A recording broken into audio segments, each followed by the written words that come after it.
नमस्कार, जय हिंद। स्वागत है आपका एक नए वीडियो सीरीज में।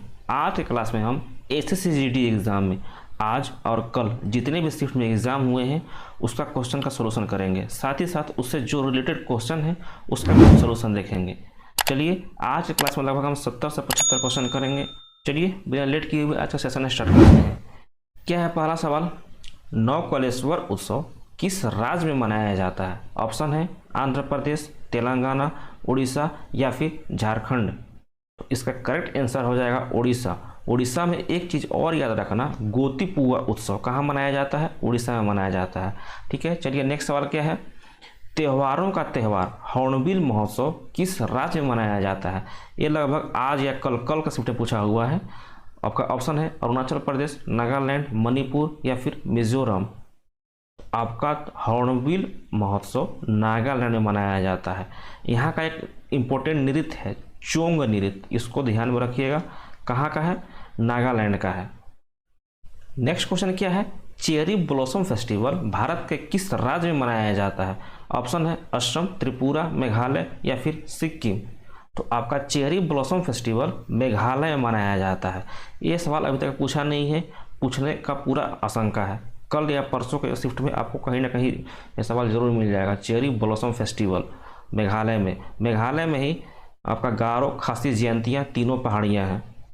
आपको हम कल वांगला उत्सव बताए थे। वांगला उत्सव कहाँ मनाया जाता है? ये भी आपका मेघालय में मनाया जाता है। एक और बताए थे, उसका कमेंट बॉक्स में आप नाम टपकाइएगा क्या बताए थे हम। नेक्स्ट चलते हैं, आगे क्या है? ढालो नृत्य किस राज्य का प्रचलित नृत्य है? आपके पास ऑप्शन है गोवा, महाराष्ट्र, मेघालय या फिर बिहार। तो ढालो नृत्य आपका गोवा का प्रचलित नृत्य है, इसको ध्यान में रखिएगा, इंपॉर्टेंट है, आ सकता है। नेक्स्ट क्वेश्चन पर चलते हैं। लामा डांस जो कि मुखौटा पहनकर किया जाता है किस राज्य का प्रचलित नृत्य है? ऑप्शन है उत्तराखंड, पश्चिम बंगाल, मेघालय या फिर सिक्किम। तो आपका लामा डांस सिक्किम में किया जाता है। नेक्स्ट सवाल क्या है? मुगल शासक कौन सा दरबारी नृत्य देखना पसंद करते थे? ऑप्शन है मोहिनीअट्टम, कुचिपुड़ी, कथक या फिर मणिपुरी। तो आपका मुगल शासक कथक देखना पसंद करते थे। आपको हम बताए थे जो कथक है नॉर्थ इंडिया में चलता था, मोहिनीअट्टम आपका केरला में चलता था, कुचिपुड़ी आंध्र प्रदेश में चलता था। एग्जाम में पूछ चुका है, लगभग दूसरे दिन पूछ चुका है। कुचिपुड़ी कहाँ का है? आंध्र प्रदेश का है। अब मणिपुरी का। टोटल मिला के 8 शास्त्रीय नृत्य हैं। किसके अनुसार? भारतीय संगीत अकादमी के द्वारा। लेकिन जो हमारा मिनिस्ट्री ऑफ कल्चर है, संस्कृति मंत्रालय है, उसके अनुसार 9 है। ये भी ध्यान रखिएगा, 8 और 9। ठीक है, चलिए आगे चलते हैं। बिरजू महाराज किस नृत्य के शैली के नर्तक हैं? ऑप्शन है मोहिनीअट्टम, कुचिपुड़ी, कथक या फिर मणिपुरी। तो बिरजू महाराज आपका कथक शास्त्रीय नृत्य के नर्तक हैं। नेक्स्ट सवाल क्या है? शोभना नारायण किस नृत्य शैली के प्रसिद्ध नर्तक हैं? ऑप्शन है मोहिनीअट्टम, कुचिपुड़ी, कथक या फिर मणिपुरी। तो शोभना नारायण ये भी आपका कथक नृत्य के नर्तक हैं। दोनों को याद रखना है, शोभना नारायण और बिरजू महाराज। आज के शिफ्ट में पूछा था सोनल मान सिंह तथा यामिनी कृष्णमूर्ति किस शास्त्रीय नृत्य से संबंधित है? ऑप्शन है कथकली, भरतनाट्यम, कथक या फिर ओडिसी। तो आपका सोनल मान सिंह भरतनाट्यम से संबंधित है और साथ साथ में यामिनी कृष्णमूर्ति भी। याद रखिएगा, सोनल मान सिंह ओडिसी डांस भी जानती है, ओडिसी भी करती है। ठीक है, तो दोनों ऑप्शन में देख लीजिएगा कि भरतनाट्यम दिया रहेगा कि ओडिसी दिया रहेगा। दोनों में से कोई एक ही दिया रहेगा एग्जाम में। आज वाला मतलब भरतनाट्यम पूछा था तो भरतनाट्यम आज वाला में करेक्ट आंसर होता। साथ साथ में यामिनी कृष्णमूर्ति ये आपका भरतनाट्यम के साथ साथ में कुचिपुड़ी भी करती है यामिनी कृष्णमूर्ति। ठीक है, चलिए आगे चलते हैं। कलारीपट्टू मार्शल आर्ट किस राज्य का प्रसिद्ध मार्शल आर्ट है? अभी तक मार्शल आर्ट से सवाल नहीं बना है, लेकिन मार्शल आर्ट से क्वेश्चन आने का पूरा संभावना है। जैसे जैसे एग्जाम आपका आगे बढ़ते जाएगा ना, देखिएगा मार्शल आर्ट से भी पूछने लगेगा। ठीक है, तो कलारीपट्टू मार्शल आर्ट के बारे में पूछा है। ऑप्शन है मणिपुर, तमिलनाडु, पंजाब, केरल। इसका सही आंसर हो जाएगा Kalaripayattu martial art Kerala. Option number D इसका करेक्ट आंसर हो जाएगा। चलिए नेक्स्ट सवाल पे चलते हैं। गतका मार्शल आर्ट किस राज्य का प्रसिद्ध मार्शल आर्ट है? ऑप्शन है मणिपुर, तमिलनाडु, पंजाब, केरल। तो आपका गतका हो जाएगा पंजाब का। केरल का बता चुके हैं Kalaripayattu. Next, Silambam martial art किस राज्य का प्रसिद्ध मार्शल आर्ट है? मणिपुर, तमिलनाडु, पंजाब, केरल। तो आपका Silambam martial art. Option number B Tamil Nadu का हो जाएगा, पंजाब का गतका और केरल का Kalaripayattu. Next, Mardani martial art किस राज्य का प्रसिद्ध मार्शल आर्ट है? ऑप्शन महाराष्ट्र, तमिलनाडु, पंजाब, केरला। तो आपका मर्दानी मार्शल आर्ट महाराष्ट्र का हो जाएगा। ठीक है, सिलंबम तमिलनाडु का, पंजाब का गतका और केरला का कलारीपट्टू। नेक्स्ट, राउरकेला, भिलाई तथा दुर्गापुर में स्थित इस्पात संयंत्र किस पंचवर्षीय योजना में स्थापित किया गया था? ऑप्शन है प्रथम पंचवर्षीय योजना, द्वितीय पंचवर्षीय योजना, तृतीय पंचवर्षीय योजना या फिर 12वीं पंचवर्षीय योजना। तो आपका सही आंसर हो जाएगा द्वितीय पंचवर्षीय योजना। द्वितीय पंचवर्षीय योजना आपका महालनोबिस नोबेल पर आधारित था। ठीक है, जो कि आपका 1956 से लेकर 1961 तक चला था। राउरकेला, भिलाई और दुर्गापुर इस्पात संयंत्र इसी में स्थापना हुआ था इसका। चलिए आगे क्वेश्चन क्या है? अमृतसर स्थित स्वर्ण मंदिर का निर्माण किस सिख गुरु ने करवाया था? ऑप्शन है गुरु गोविंद सिंह, गुरु तेग बहादुर, गुरु रामदास या फिर गुरु अर्जन देव। इसका सही आंसर हो जाएगा गुरु रामदास ने। ये आपका चौथे गुरु थे और आपका गुरु अर्जन देव 5वें गुरु थे। गुरु तेग बहादुर आपका लगभग 7वां या फिर 8वां थे और गुरु गोविंद सिंह 10वें नंबर के थे। गुरु तेग बहादुर का हत्या किसने कराया था? तो आपका औरंगजेब ने कराया था। दिल्ली में एक जीटीबी नगर मेट्रो स्टेशन है, नाम सुने होंगे जीटीबी नगर, किसके नाम पे है? गुरु तेग बहादुर के नाम पर ही है। और आपका गुरु अर्जन देव ये 5वें गुरु थे, इसका हत्या किसने कराया था? जहांगीर ने करवाया था। ठीक है, इसका आंसर गुरु रामदास हो जाएगा। अमृतसर में स्थित स्वर्ण मंदिर का निर्माण कराए थे। चलिए नेक्स्ट सवाल क्या है? बुलंद दरवाजा को अकबर ने किस विजय के बाद बनवाया था? ये इंपॉर्टेंट सवाल है, इसको ध्यान में रखिएगा। ऑप्शन है कलिंग क्षेत्र के विजय पर, गुजरात क्षेत्र के विजय पर, मगध क्षेत्र के विजय पर या फिर इनमें से कोई नहीं।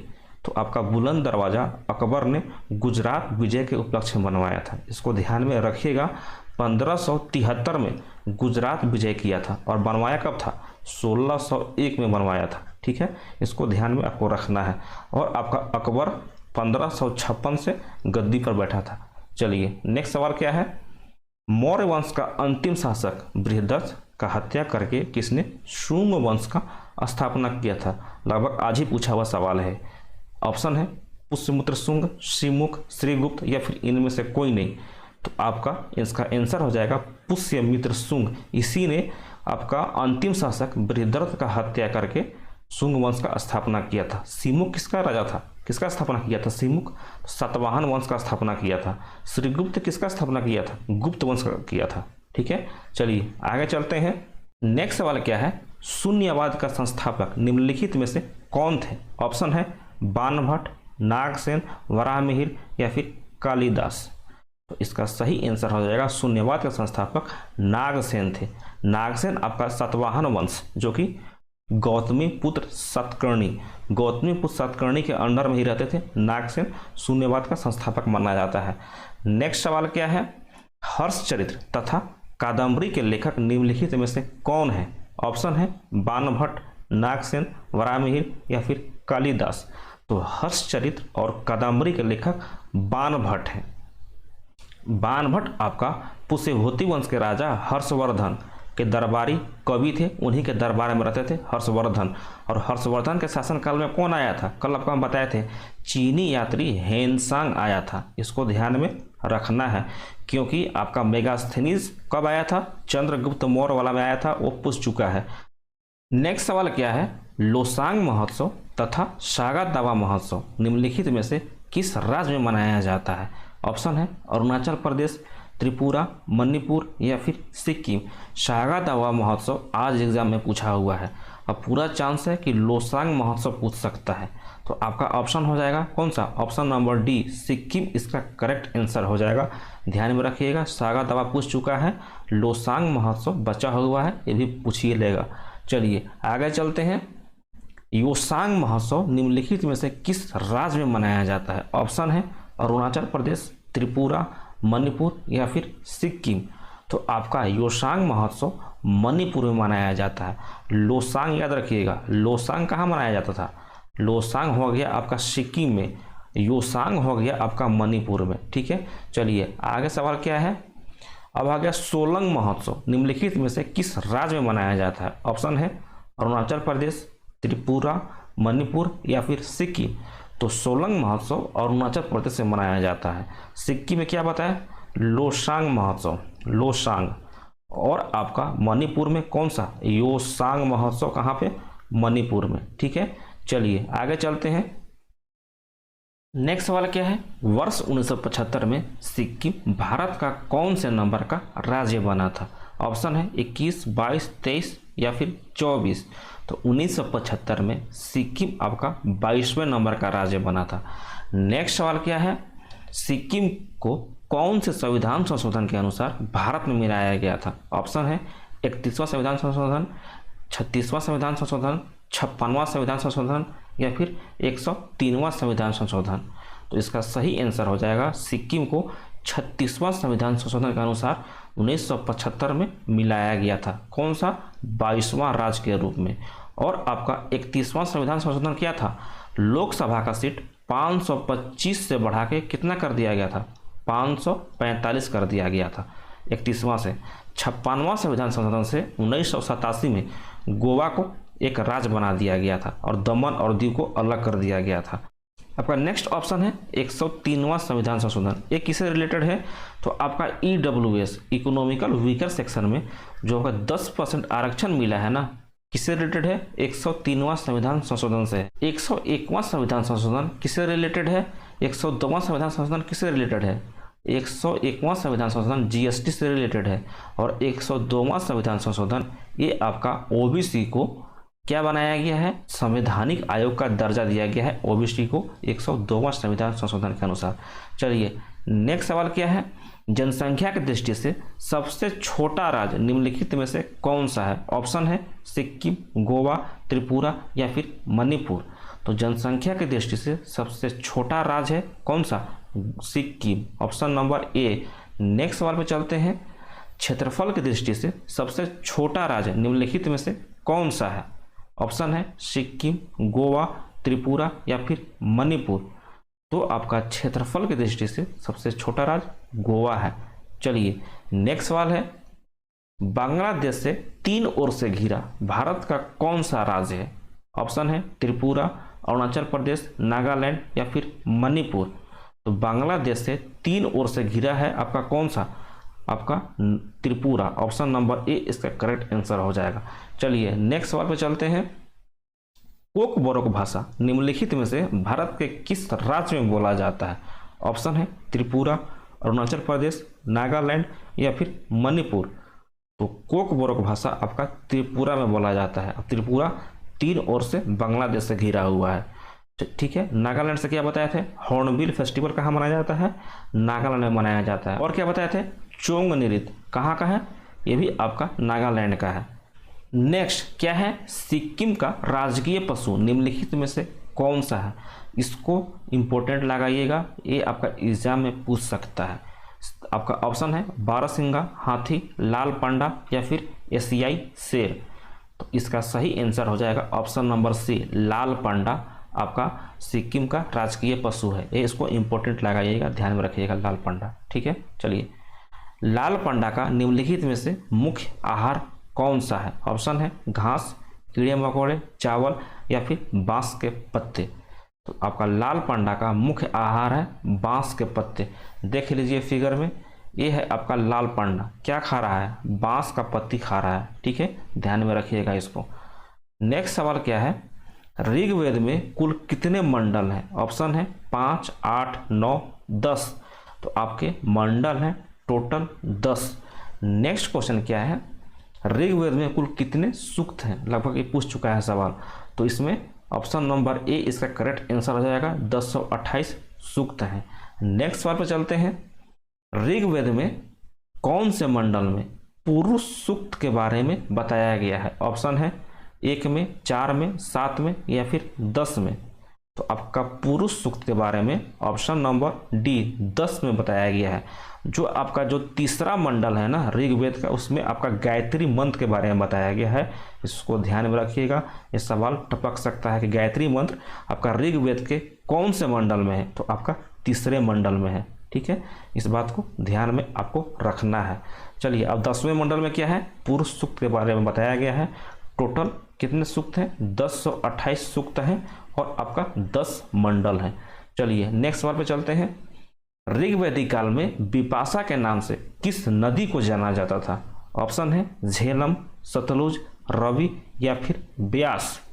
तो बिपाशा के नाम से ऋग्वैदिक काल में ब्यास को जाना जाता था। झेलम को किस नाम से जाना जाता था? बीतास्ता। सतलुज को किस नाम से जाना जाता था? सतुद्री के नाम से। और रवि को परुष्णी के नाम से। ठीक है, चलिए नेक्स्ट सवाल पे चलते हैं। जादू टोना तथा तंत्र मंत्र का उल्लेख निम्नलिखित में से किस वेद में किया गया है? ऑप्शन है ऋग्वेद, यजुर्वेद, सामवेद या फिर अथर्ववेद। तो जादू टोना तथा तंत्र मंत्र का उल्लेख आपका ऑप्शन नंबर डी अर्थवेद में किया गया है, अथर्ववेद में किया गया है। चलिए आगे, ऋग्वैदिक काल में सबसे महत्वपूर्ण नदी निम्नलिखित में से कौन सी थी? ऋग्वैदिक काल का पूछ रहा है। ऑप्शन है सिंधु, गंगा, ब्रह्मपुत्र या फिर सरस्वती। तो आपका सबसे महत्वपूर्ण नदी था सिंधु। ऑप्शन नंबर ए इसका करेक्ट आंसर हो जाएगा। नेक्स्ट सवाल पे चलते हैं। ऋग्वैदिक काल में सर्वाधिक पवित्र नदी कौन से नदी को सब मानता था? तो आपका ऑप्शन हो जाएगा ऑप्शन नंबर डी करेक्ट इसका आंसर हो जाएगा। सर्वाधिक पवित्र नदी पूछा है तो आपका सरस्वती हो जाएगा। और सबसे इंपॉर्टेंट नदी, महत्वपूर्ण नदी कौन सा था? सिंधु नदी था। दोनों को ध्यान में रखना है आपको। चलिए नेक्स्ट सवाल पे चलते हैं। सरस्वती नदी को पुनर्जीवित करने के लिए निम्नलिखित में से कौन सा बांध बनाया जा रहा है? ये आपका करंट का सवाल हो गया। ऑप्शन है Adi Badri dam, Tehri dam, Bhakra Nangal dam या फिर ऐसा कोई परियोजना नहीं है। तो ये आपका इंपॉर्टेंट है, इसको ध्यान में रखिएगा। सरस्वती नदी को पुनर्जीवित करने के लिए आदि बद्री डैम बनाया जा रहा है। ये आपका संयुक्त परियोजना है। हिमाचल प्रदेश और आपका हरियाणा दोनों मिल के आपका आदि बद्री डैम का निर्माण कर रहे हैं। ठीक है, चलिए नेक्स्ट क्या है। भाखड़ा नागल डैम, दामोदर घाटी परियोजना तथा हीराकुंड जैसी बहुउद्देशीय नदी परियोजना कौन सी पंचवर्षीय योजना में लाई गई थी? ऑप्शन है प्रथम पंचवर्षीय योजना, पांचवी पंचवर्षीय योजना, दूसरी पंचवर्षीय योजना या फिर तीसरी पंचवर्षीय योजना। तो भाखड़ा नागल डैम, दामोदर घाटी तथा हीराकुंड जैसी परियोजना आपका प्रथम पंचवर्षीय योजना में लाया गया था। और प्रथम पंचवर्षीय योजना कौन सा मॉडल था? हेरोड-डोबर मॉडल पर आधारित था। याद रखिएगा, पंचवर्षीय योजना से बहुत सारा भी क्वेश्चन बन रहे हैं, तो जो भी आपका क्वेश्चन बनेगा आपको ध्यान में रखना है पंचवर्षीय योजना का। चाहे यहाँ से पढ़िए या फिर कहीं से भी पढ़िए, आपको पंचवर्षीय योजना जो भी आएगा सवाल उसको ध्यान में हमेशा के लिए रखना है। ठीक है, इससे सवाल बन रहे हैं। चलिए आगे चलते हैं। हेरोड-डोबर मॉडल पर आधारित निम्नलिखित में से कौन सा पंचवर्षीय योजना था? तो आपको हम बता चुके हैं हेरोड-डोबर मॉडल पर कौन सा था? प्रथम पंचवर्षीय योजना था। जो आपका द्वितीय पंचवर्षीय योजना था किस पे बेस्ड है? महालनोबिस मॉडल पे है। प्रथम पंचवर्षीय योजना में क्या क्या चीज़ का निर्माण हुआ है आपको ध्यान में रखना है। दूसरी पंचवर्षीय योजना में क्या चीज़ का निर्माण हुआ है वो भी आपको ध्यान में रखना है, अभी आपको हम बता चुके हैं। चलिए नेक्स्ट सवाल पे चलते हैं। केसी नियोगी की अध्यक्षता में योजना आयोग का गठन निम्नलिखित में से कब हुआ था? ऑप्शन है मार्च 1949, मार्च 1950, मार्च 1951 या फिर मार्च 1952। तो आपका योजना आयोग का गठन मार्च 1950 को हुआ था। 15 मार्च 1950 को योजना आयोग का गठन हुआ था, इसको ध्यान में रखना है। और किसकी अध्यक्षता में? केसी नियोगी के, देखिए लिखा हुआ है, इसी की अध्यक्षता में हुआ था। चलिए नेक्स्ट सवाल चलते हैं। योजना आयोग के स्थान पर अभी नीति आयोग आ गया है, तो पूछ रहा है इसका स्थापना निम्नलिखित में से कब हुआ था? नीति आयोग के बारे में पूछ रहा है। ऑप्शन है 1 जनवरी 2016, 1 जनवरी 2014, 1 जनवरी 2015 या फिर 1 जनवरी 2020।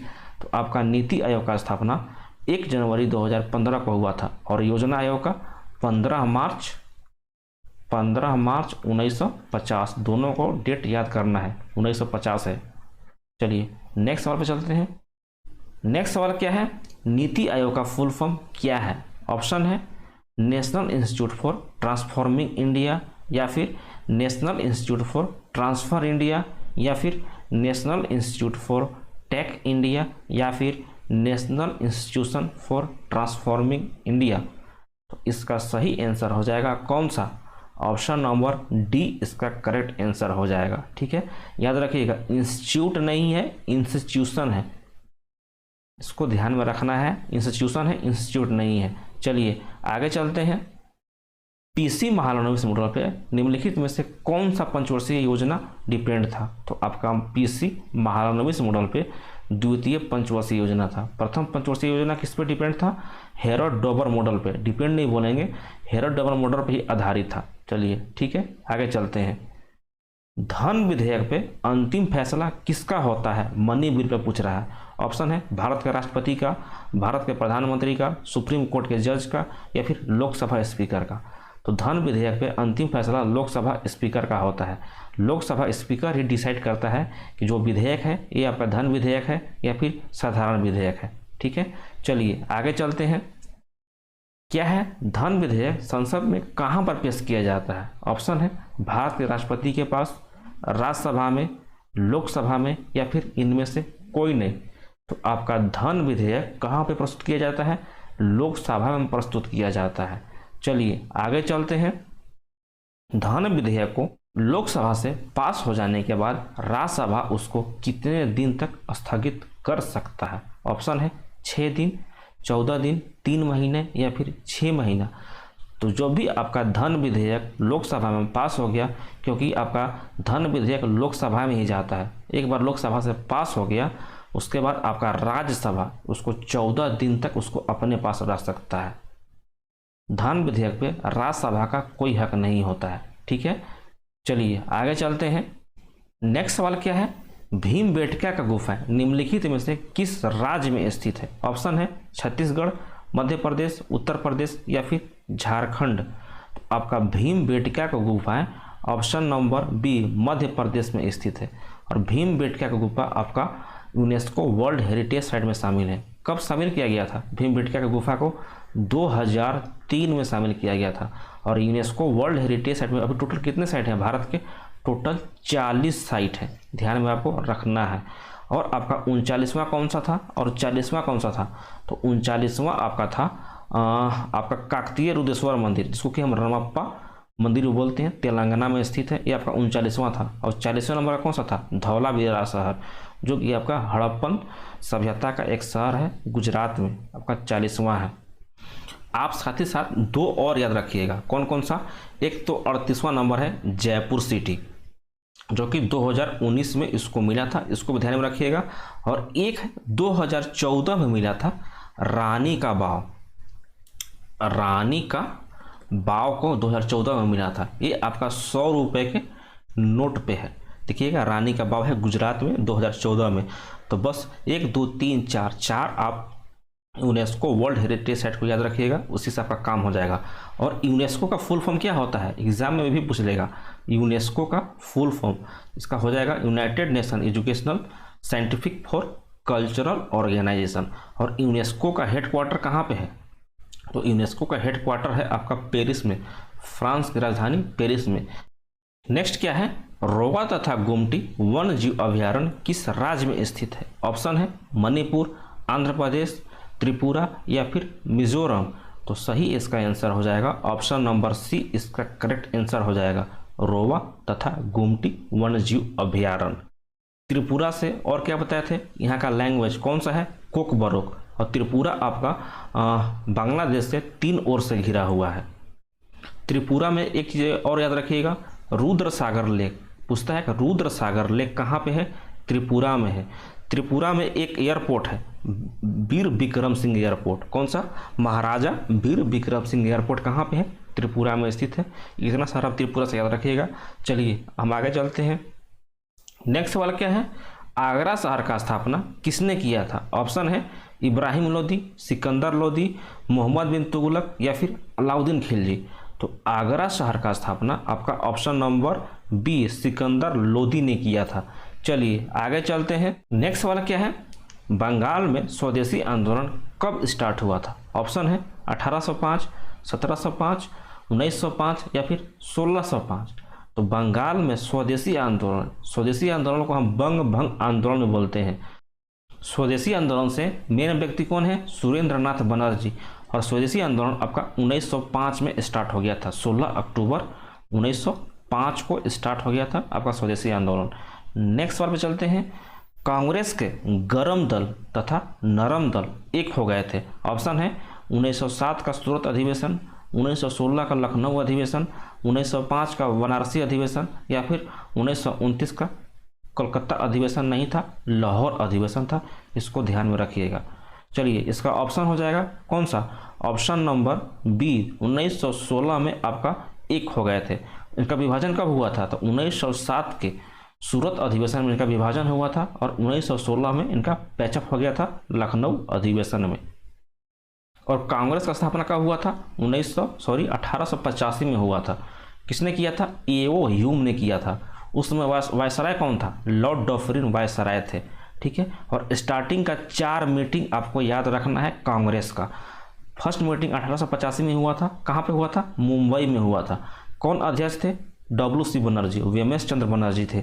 सेकेंड मीटिंग आपका कोलकाता में हुआ था। कौन अध्यक्ष थे? दादा भाई नौरोजी थे।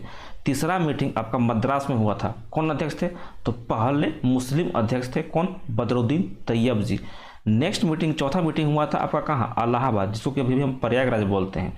इसका अध्यक्ष कौन थे? तो फर्स्ट आपका ब्रिटिश थे। क्या नाम था? जॉर्ज यूल थे। 4 मीटिंग को आपको छाप कर रखना है, कांग्रेस का स्टार्टिंग मीटिंग। ठीक है। चलिए आगे चलते हैं। महात्मा गांधी को सर्वप्रथम राष्ट्रपिता किसने कहा था? ऑप्शन है रविंद्रनाथ टैगोर, सुभाष चंद्र बोस, डॉक्टर राजेंद्र प्रसाद, या फिर सरदार वल्लभ भाई पटेल। तो महात्मा गांधी को सर्वप्रथम राष्ट्रपिता कहकर संबोधित किया था सुभाष चंद्र बोस ने। नेक्स्ट सवाल पर चलते हैं। नेक्स्ट है महात्मा गांधी को सर्वप्रथम महात्मा किसने कहा था? ऑप्शन है रविंद्रनाथ टैगोर, सुभाष चंद्र बोस, डॉक्टर राजेंद्र प्रसाद, या फिर सरदार वल्लभ भाई पटेल। तो महात्मा वही कहेंगे जो खुद महात्मा की तरह दिखते हैं। ये ट्रिक है। तो option number A, Rabindranath Tagore ने कहा था फर्स्ट टाइम।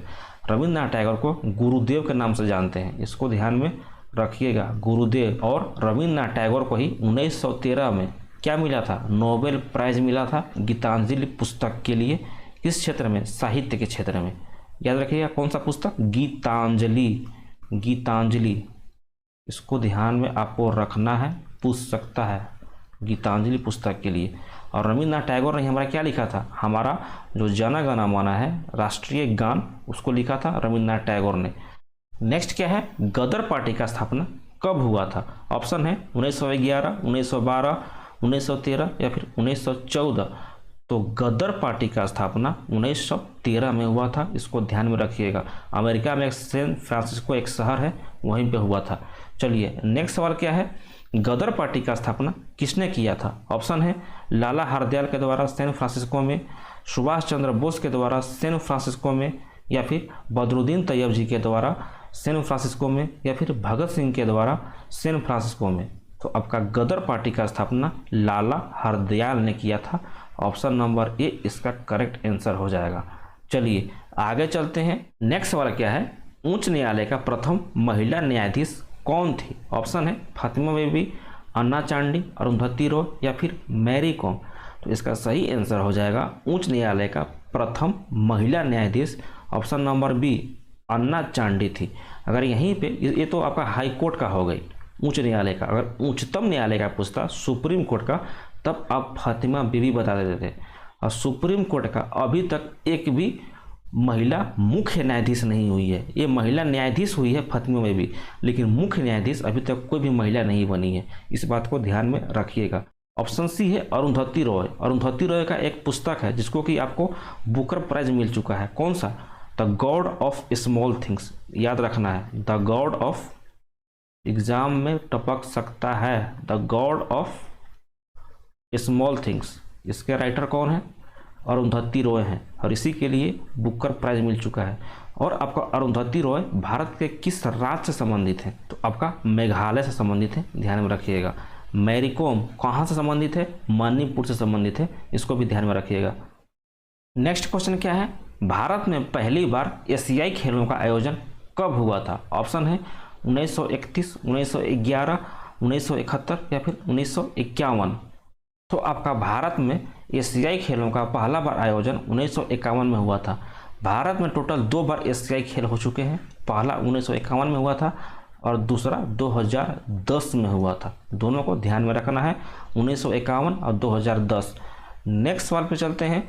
भारतीय नोटों पर कितने भाषाएं अंकित हैं? आपका ऑप्शन है 14, 15, 17 या फिर 22। तो इंडियन करेंसी नोटों पे टोटल 15 भाषाएं अंकित हैं और आपका मूल संविधान में 14 भाषाएं था और अभी कितने भाषाएं हो चुके हैं? टोटल अभी 22 भाषाएं हो चुके हैं। 8 भाषा अलग अलग संविधान संशोधन से जोड़े गए थे, 21वां से, 71वां से और 92वां से। 1, 3 का 4 याद किए थे हम लोग। सिंधी भाषा और आपका तीसरा कौन सा भाषा थे? 3 गो, मणिपुरी, नेपाली और कोंकणी। 4 भाषा आपका कौन से थे? DBMS। कौन सा? DBMS, डोगरी, बोडो, मैथिली और संथाली। टोटल 8 भाषा अलग अलग संविधान संशोधन से जोड़े गए थे। चलिए आगे चलते हैं। हमारे मूल संविधान में कितने भाषाएं को मान्यता प्राप्त था? तो 14 भाषाएं मान्यता प्राप्त था और आपका भारतीय नोटों पे टोटल 15 भाषाएं हैं। आपका मूल संविधान में कितने भाषाएं थे? 14 भाषाएं को मान्यता प्राप्त था और अभी 22 भाषाएं टोटल हो चुके हैं। चलिए नेक्स्ट सवाल क्या है? भारत में चिपको आंदोलन का शुरुआत किस राज्य से शुरू हुआ था? ऑप्शन है हरियाणा, हिमाचल प्रदेश, उत्तराखंड या फिर बिहार। तो भारत में चिपको आंदोलन आपका उत्तराखंड से स्टार्ट हुआ था, हल्द्वानी से। उस समय कौन सा राज्य था? उत्तर प्रदेश था, जो कि पेड़ों के कटाई को रोकने से था। 1973 में स्टार्ट हुआ था। कहाँ से स्टार्ट हुआ था? उत्तराखंड से। चलिए नेक्स्ट सवाल पे चलते हैं। मौर्य वंश का अंतिम शासक कौन था? ऑप्शन है चंद्रगुप्त मौर्य, बिंदुसार, अशोक या फिर बृहदर्थ। तो इसका सही आंसर हो जाएगा ऑप्शन नंबर डी, बृहदर्थ इसका करेक्ट आंसर हो जाएगा। मौर्य वंश का अंतिम शासक पहला कौन था? चंद्रगुप्त मौर्य था। चलिए इसी का वध करके कौन सा बना था? शुंग वंश का स्थापना किया था। कौन किया था? पुष्यमित्र शुंग किया था, जो कि आज पूछा हुआ है। चलिए आगे चलते हैं। भारत का प्रथम उपग्रह का नाम क्या था? ऑप्शन है रोहिणी, अप्सरा, आर्यभट्ट या फिर पृथ्वी। तो आपका भारत का प्रथम उपग्रह कौन सा है? अप्सरा है, सॉरी आर्यभट्ट है। इसको ध्यान में रखना है। 1975 में पहला उपग्रह भारत के द्वारा बनाया गया था आर्यभट्ट के नाम से। नेक्स्ट क्या है? हमारे संविधान में आपातकालीन प्रावधान निम्नलिखित में से किसके संविधान से उठाया गया है? ऑप्शन है संयुक्त राज्य अमेरिका, दक्षिण अफ्रीका, आयरलैंड या फिर जर्मनी। तो इसका सही आंसर हो जाएगा आपातकालीन प्रावधान आपका जर्मनी के संविधान से उठाया गया है। आयरलैंड से क्या उठाया गया है? DPSP, राज्य के नीति निर्देशक सिद्धांत। दक्षिण अफ्रीका से क्या उठाया गया? दक्षिण अफ्रीका से आपका जो संविधान में संशोधन होता है, जो कि आर्टिकल नंबर 368 में दिया गया है, दक्षिण अफ्रीका से उठाया गया है। और संयुक्त राज्य अमेरिका से जहाँ भी आपको पावर जैसा फीलिंग हो, जैसे कि आपका मौलिक अधिकार, राष्ट्रपति पर महाभियोग, सुप्रीम कोर्ट, हाई कोर्ट का जज को हटाना है तो उस पर भी महाभियोग चलता है। कहाँ से लिया गया है? संयुक्त राज्य अमेरिका से उठाया गया है। कल आपको लगभग हम सब चीज़ बता चुके हैं। चलिए आगे चलते हैं।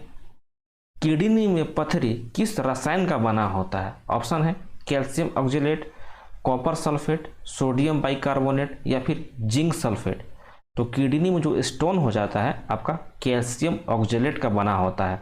कॉपर सल्फेट किसका होता है? नीला थोथा का होता है। सोडियम बाइकार्बोनेट इसको हम क्या बोलते हैं? खाने का सोडा बोलते हैं, बेकिंग सोडा बोलते हैं, NaHCO3 होता है। जिंक सल्फेट ZnSO4 इसको हम क्या बोलते हैं? ZnSO4.7H2O। ये आपका वाइट विट्रियोल यानी उजला थोथा का फॉर्मूला होता है। और कॉपर सल्फेट CuSO4.5H2O किसका फॉर्मूला होता है? ये आपका होता है नीला थोथा का, ब्लू विट्रियोल का। चलिए नेक्स्ट सवाल पे चलते हैं। मुगल साम्राज्य का आधिकारिक भाषा निम्नलिखित में से कौन सा था? ऑप्शन है अरबी, अफगानी, उर्दू या फिर फारसी। तो मुगल साम्राज्य का आधिकारिक भाषा फारसी था। और मुगल साम्राज्य का कौन सा डांस देखना पसंद करते थे? तो आपका कथक देखना पसंद करते थे। लोक नृत्य कौन सा था? कथक था। चलिए नेक्स्ट सवाल चलते हैं। क्या बोल रहा है, चंदेल शासकों के द्वारा बनवाया गया खजुराहो मंदिर भारत के किस राज्य में स्थित है? ऑप्शन है हिमाचल प्रदेश, मध्य प्रदेश, उत्तर प्रदेश या फिर अरुणाचल प्रदेश। तो खजुराहो मंदिर आपका मध्य प्रदेश में स्थित है, जो कि चंदेल शासकों के द्वारा बनवाया गया था। चलिए नेक्स्ट सवाल क्या है आपका है, पलासी का युद्ध कब लड़ा गया था? ऑप्शन है 1757, 1764, 1857 या फिर 1864। तो पलासी का युद्ध 1757 में लड़ा गया था। बक्सर का युद्ध कब लड़ा गया था? 1757, 1764, 1857 या फिर 1864। तो बक्सर का युद्ध आपका 1764 में लड़ा गया था और आपका पलासी का युद्ध 1757 में लड़ा गया था। दोनों को ध्यान में रखना है। चलिए नेक्स्ट सवाल पर चलते हैं। फ्रांस और इंग्लैंड को निम्नलिखित में से कौन सा चैनल अलग अलग करता है? ऑप्शन है English channel, 10 degree channel, 9 degree channel या फिर 8 डिग्री चैनल। तो फ्रांस और इंग्लैंड को इंग्लिश चैनल दोनों को अलग अलग करता है। जो 10 डिग्री चैनल है ये आपका अंडमान ऊपर में और नीचे में निकोबार दोनों को अलग अलग करता है। 9 डिग्री चैनल आपका लक्षद्वीप और नीचे मिनिकोय दोनों अलग अलग होते हैं। और 8 डिग्री चैनल यहाँ पे नीचे में मालदीव है, मालदीव और मिनिकोय के बीच 8 डिग्री चैनल, मिनिकोय और लक्षद्वीप के बीच कौन सा 9 degree channel, 10 degree channel Andaman और निकोबार को अलग करता है। और जो 11 डिग्री चैनल है ये आपका लक्षद्वीप को इसको अलग 2 भागों में बांट देता है, ठीक है। और 16 डिग्री अक्षांश जो है ये आपका वेस्टर्न घाट है, पश्चिमी घाट है, ये आपका पूर्वी घाट है। तो वेस्टर्न घाट को 2 पार्ट में कौन करता है? 16 डिग्री अक्षांश इसको 2 भाग में कर देता है, ये भी ध्यान में रखिएगा। चलिए आज का क्लास कैसा लगा आप कमेंट बॉक्स में बताइएगा। अभी तक हमारे चैनल को सब्सक्राइब नहीं किए होंगे तो कर लीजिएगा, अपना रिव्यू भी साथ में देते जाइएगा, ठीक है। चलिए मिलते हैं कल आपसे शाम 8 बजे। तब तक के लिए अपना ध्यान रखिए। जय हिंद, जय भारत।